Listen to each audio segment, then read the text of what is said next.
Assalamualaikum warahmatullahi wabarakatuh. Halo, apa kabar semua? Balik lagi di channel Copy Strike, channel yang membahas tentang fakta-fakta unik, tempat-tempat misteri, dan review film. Di video kali ini, saya bakal bahas sebuah film yang bercerita tentang hantu-hantuan. Film drama serial ini berjudul Let's Fight Ghosts, yang tayang di 2016 lalu.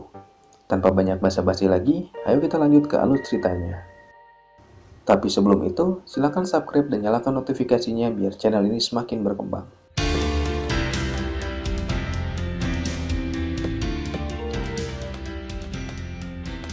Film ini dimulai dengan adegan seorang pria yang melihat polisi sedang mengejar seorang pencuri. Tanpa pikir panjang, si pria langsung ikut mengejar pencuri itu. Lalu terjadilah adegan kejar-kejaran antara si pria, polisi, dan pencuri. Setelah kejar-kejaran yang cukup melelahkan, akhirnya si pencuri terjatuh. Tapi si pria itu malah meloncati pencuri tersebut. Ternyata si pria tidak mengejar pencuri itu, tapi dia sedang mengejar sosok lain yang ternyata hantu. Mas, kok nggak ada kerjaan gitu loh ngejar setan? Makin gak ada harga dirinya hantu zaman sekarang. Si pria mengejar hantu itu sampai pada sebuah gedung kosong. Ketika pria itu sedang celingak-celinguk mencari, tiba-tiba hantu itu melompat dari atas dan menyerang si pria. Bangga dengan kehantuannya, ternyata dia mampu dikalahkan dengan sekali pukul oleh si pria itu. Memang hantu tidak berguna. Adegan beralih ke sebuah kamar. Terlihat si pria itu terbangun oleh suara alarm di ponselnya. Capek kayaknya habis ngejar-ngejar hantu tadi malam. Seperti layaknya manusia normal lain, pria itu melakukan aktivitas seperti biasa. Pergi ke kamar mandi, cuci muka, lalu gosok gigi. Di tengah-tengah dia sedang gosok gigi, terlihat sebongkah kaki melayang di luar pintu. Dan ternyata ada hantu wanita yang mampir ke rumahnya untuk minta kopi di pagi hari.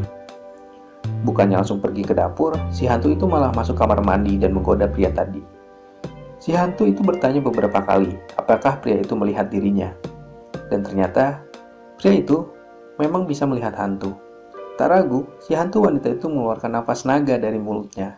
Dan spontan, si pria itu memukul hantu itu sampai rahangnya bengkok. Hantu itu mohon ampun dan si pria bilang kalau jangan datang lagi ke rumahnya. Karena ketakutan, hantu itu langsung pergi. Tapi sebagai hantu yang berakhlak mulia, sebelum pergi hantu itu pamitan dulu. Adegan beralih ke sebuah tempat karaoke, di mana si pria itu diminta untuk mengusir hantu yang mengganggu di salah satu ruangan. Tapi apes bagi si pria, ternyata hantu yang akan diusir itu bertubuh besar dan terlalu kuat untuk dikalahkan. Dengan jurus langkah 1000, si pria itu langsung kabur meninggalkan tempat tersebut. Ternyata pekerjaan pria itu adalah seorang pengusir hantu. Dia melakukan pekerjaan itu untuk menggapai cita-citanya, mengumpulkan 100 juta won. Tapi tentu saja, dia hanya bisa mengalahkan hantu-hantu lemah saja. Adegan beralih ke sebuah kampus. Di sana sedang ada pelajaran. Ternyata pria itu adalah seorang mahasiswa bernama Park Bongpal. Si dosen menyuruh siswanya membentuk kelompok untuk mengerjakan tugas yang akan dikumpul minggu depan. Bongpal mendapat kelompok 5. Saat jam pelajaran berakhir, teman Bongpal memintanya untuk mengerjakan tugas bersama. Namun dengan sombongnya, Bongpal malah menghapus namanya dari kelompok 5 dan membuat kelompoknya sendiri. Lalu diperlihatkan di dalam bus ada seorang biksu yang sedang mencatat doa di tangannya dan mencoba bercanda dengan anak kecil di sebelahnya. Bukannya tertawa, si anak kecil itu malah menangis. Cepat-cepat si biksu itu turun dari bis. Si biksu itu bernama Myung-chul. Myung-chul ternyata akan pergi ke sebuah acara pemakaman. Di tengah-tengah dia sedang berdoa, ada yang menegurnya. Ternyata dia salah ruangan. Dengan rasa malu, dia lalu pindah ke ruangan yang benar. Setelah selesai mendoakan, Myung-chul pergi makan. Saat sedang makan, dia melihat ada botol bir. Tapi karena dia seorang biksu, dia sembunyi-sembunyi untuk meminumnya. Lalu datang kerabat orang yang meninggal tadi memberikan sejumlah uang dan mengatakan bahwa Myung-chul sudah tidak perlu datang lagi, lalu menyuruhnya untuk lanjut makan. Saat dia sedang menghabiskan makanan, orang di belakangnya membicarakan dia bahwa Myung-chul dulunya adalah seorang pengusir hantu yang terkenal. Tapi sekarang dia kesusahan untuk mencari uang. Mendengar itu, Myung-chul hanya tertawa. Adegan kembali lagi kepada Bongpal yang sedang makan dan sedang melihat seorang gadis yang dia sukai.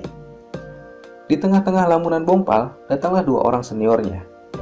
Kedua seniornya itu membual banyak sekali tentang hantu. Ternyata mereka bertujuan untuk mengajak Bongpal untuk bergabung ke klub yang bernama Ghostnet. Sebuah klub paranormal yang beranggotakan 2 orang seniornya yang konyol. Tanpa mengatakan apa-apa, Bongpal lalu pergi. Kecewa Bongpal tidak mau bergabung, kedua seniornya itu kembali ke ruangan klub. Saat sampai di depan pintu klub, ternyata ada surat pengumuman penutupan klub karena mereka tidak punya anggota. Karena bingung, mereka berniat menjual kamera video untuk mendapatkan uang untuk membayar kosan. Mereka berdua berdebat, akhirnya mereka tidak jadi menjual kamera video tersebut, tapi memutuskan untuk membuat rekaman langsung di sebuah sekolah yang katanya berhantu, dan rekaman tersebut akan dijual oleh mereka. Lalu mereka pergi ke sekolah itu malam harinya, dan melakukan siaran langsung di sekolah tersebut. Mereka mulai mencuri ruangan demi ruangan, dan Bong Pal pun melihat siaran itu dari kamarnya. Saat sedang menonton, Bong Pal dikagetkan oleh ketukan pintu. Ternyata itu adalah Myung Chul. Bong Pal dan Myung Chul ternyata punya hubungan. Bong Pal menyiapkan makanan untuk Myung Chul. Saat sedang makan, Myung Chul menanyakan apakah Bong Pal menepati janjinya untuk tidak berurusan dengan hantu. Bong Pal berbohong dan mengatakan dia menepati janji itu. Lalu Myung Chul memberikan titipan surat dari ayah Bong Pal. Sepertinya hubungan Bong Pal dengan ayahnya tidak harmonis dan mereka berkomunikasi melalui Myung Chul. Bong Pal lalu mendapat pesan di ponselnya yang menanyakan apakah dia bisa mengusir hantu. Ternyata dia disuruh mengusir hantu seorang anak SMA di sekolah wanita Soyi.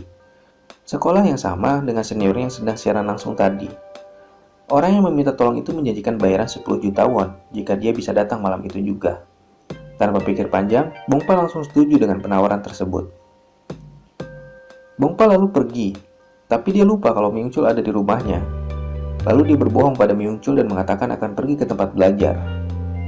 Kembali lagi, kedua orang senior konyol tadi. Mereka masih siaran langsung dan belum bertemu hantu. Mereka lalu masuk ke kamar mandi siswi di sekolah tersebut dan mencari di setiap pintu. Saat sedang tegang-tegangnya, mereka dikagetkan oleh kucing yang ada di salah satu toilet dan mereka langsung lari terbirit-birit meninggalkan gedung sekolah tersebut. Bong Pal tiba di sekolah tersebut. Dia mencoba menghubungi nomor yang memintanya mengusir hantu tadi. Namun tidak ada jawaban. Berpikir orang yang meminta bantuan sudah ada di dalam, dia langsung memanjat pagar dan masuk ke sekolah tersebut. Saat Bong Pal mencari di dalam sekolah tersebut, dia melihat seorang gadis cantik berpakaian seragam sekolah. Apa yang akan terjadi? Mengingat orang yang memintanya mengusir hantu mengatakan hantunya adalah hantu anak sekolah. Kita lanjut di part 2.